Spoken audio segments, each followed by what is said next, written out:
कन्नप्पा नयनार की कथा शिव भक्ति की एक ऐसी अनोखी कहानी है जो न केवल भावनाओं से भरपूर है बल्कि प्रेम, त्याग और समर्पण की सबसे अनोखी मिसाल भी पेश करती है।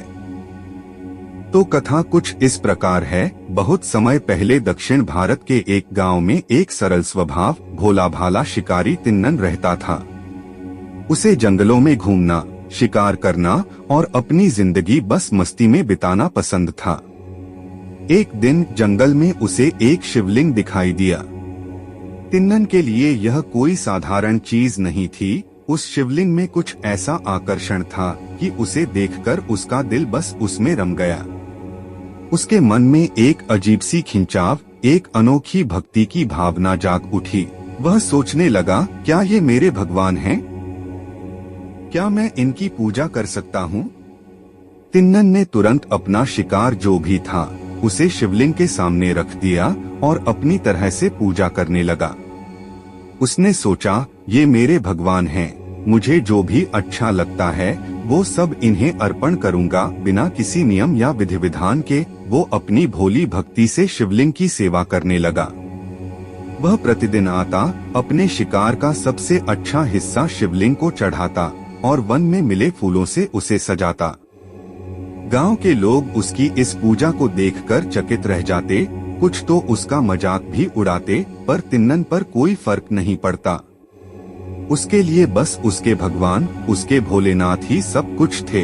एक दिन जब तिन्नन शिवलिंग के पास आया तो उसने देखा शिवलिंग की एक आंख से खून बह रहा है। वह घबरा गया, हे भगवान, ये क्या हो गया आपको? तिन्नन दौड़कर शिवलिंग के पास गया और सोचने लगा, अरे इन्हें दर्द हो रहा है, मैं क्या करूं? मेरी कोई आंख इनके काम आ सकती है क्या? कुछ सोचे बिना उसने तुरंत अपनी एक आंख निकाल ली और उसे शिवलिंग की उस आंख पर रख दिया जिससे खून बह रहा था। शिवलिंग की वह आंख ठीक हो गई, पर तभी दूसरी आंख से खून बहने लगा। तिन्नन का दिल धड़क उठा, हे भोलेनाथ, अब ये दूसरी आंख से भी खून बह रहा है। वह बिना देर किए अपनी दूसरी आंख भी निकालने को तैयार हो गया।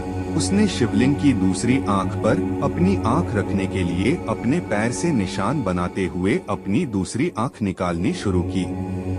पर जैसे ही वह अपनी दूसरी आंख निकालने वाला था, अचानक भगवान शिव प्रकट हुए। उनके चेहरे पर करुणा और प्रसन्नता झलक रही थी।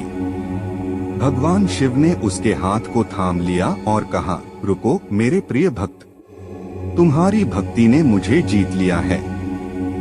तुम जैसे भक्त के लिए मैं सदा तैयार हूँ। आज से तुम मेरे सबसे प्रिय हो और तुम्हारा नाम इतिहास में हमेशा लिया जाएगा। भगवान शिव ने उसे आशीर्वाद देते हुए कहा, आज से तुम्हारा नाम कन्नप्पा नयनार होगा।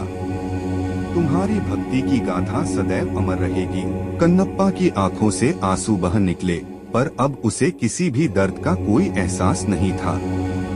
उसकी भक्ति ने उसे शिव के चरणों में स्थायी स्थान दे दिया था। यह कथा हमें सिखाती है कि सच्चा प्रेम, सच्चा समर्पण किसी भी विधि विधान का मोहताज नहीं होता।